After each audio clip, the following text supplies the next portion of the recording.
Chapter 15. Dylan waited for the rain to pass.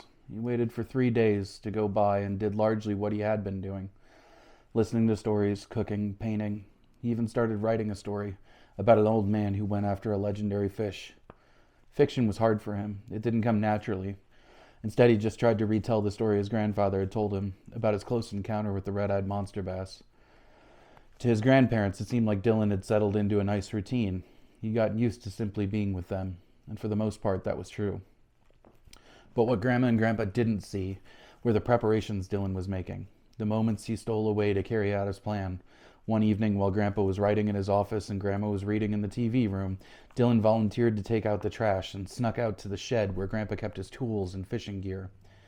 He swiped the old man's favorite fishing rod and a collection of silvery lures and stashed them in a tree near the dirt road that led down to the lake.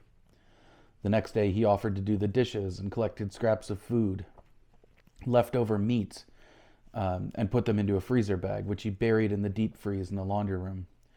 Batteries, a flashlight, an old pocket knife, all of these made their way into Dylan's backpack along with his tablet and a measuring tape he'd found in the garage.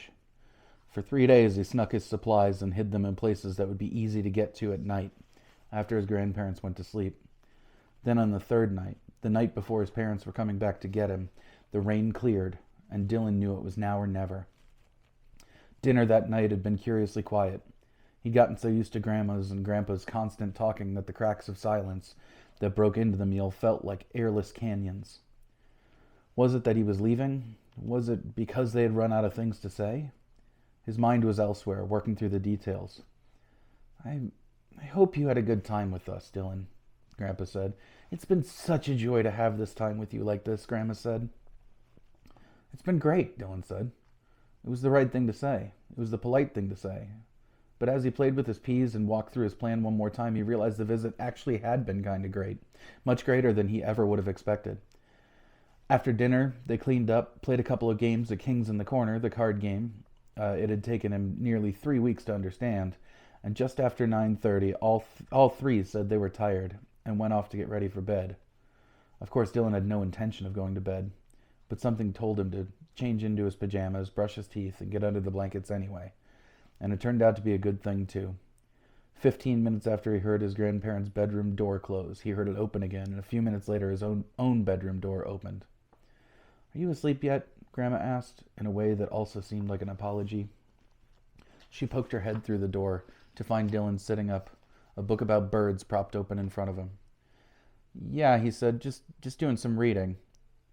She came in the room carrying something wrapped in an old-looking wrapping paper that could have been for a birthday or Christmas, neither or both. I just wanted to tell you how happy you've made your grandpa and I being here, she said, sitting down beside him. I know coming up here probably wasn't your idea, and I know we must seem like a couple of old kooks to you, but I haven't seen your grandpa this happy in a long time, and I've absolutely loved spending time with you. Dylan wasn't exactly sure how to respond. Thanks, was the first thing that came to his mind and out of his mouth. I mean it, said Grandma. You're very, very special to us. You're a grandson, and you may not quite understand what that means now, but someday you might just have a grandson of your own, and then you'll know just what I mean. Dylan had never thought of that there may be a day when he's a grandparent. He'd only just come to the realization that his grandfather was once a kid like him a couple of days before. He knew it, of course, that there had been a time when his grandparents weren't grandparents, when they were young, and it's not the kind of thing that most kids would ever really think about. She put her arm around him and kissed him on the head, and held the kiss for a moment longer than normal. He got the feeling that she really meant it, and was kind of sad that he was leaving soon. He'd been so wrapped up in making his plan, he hadn't really thought about that either. Dylan leaned into her and let her hug him. Well, she said, sitting back up and laying the small wrapped box on the bed next to him. I don't want to keep you up. I just wanted to tell you I love you and give you this. He looked down at the box, wondering what was inside. You don't have to open it now, but it's just a little something from Grandpa and I to help you remember your trip up here. Thanks, Grandma. I love you too, he said. She kissed him on the head again and went back upstairs, leaving him once again alone in his room. He tucked the gift into his backpack and waited for another 15 minutes. He was too distracted to open it now, His mind was fully focused on what he wanted to do, what he needed to do before anything else. After another 5 minutes of careful waiting, Dylan felt sure that his grandparents were asleep.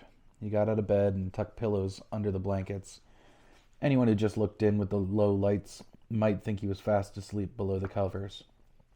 But he knew it was, at best, a temporary distraction. He took off his pajamas and pulled the clothes he had hidden earlier from under the bed, jeans, a long-sleeved t-shirt, and his old Little League cap.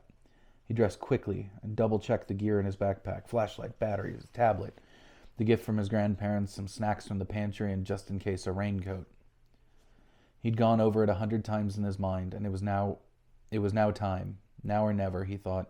He turned out the light in his room and carefully opened his bedroom door, inching it open to peer into the hallway, lit only by a nightlight.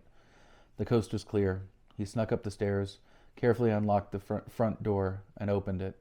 A loud squeak almost sent him running back downstairs, but it wasn't enough to wake his sleeping grandparents. Stepping onto the front porch, the night air was cool and damp. He felt a shiver, could see his breath in the light from the lamp mounted above the garage door, and slowly pulled the door closed behind him. "Okay," he said softly to himself. "You've got this." He took a long, deep breath to steady his nerves and stepped out into the night.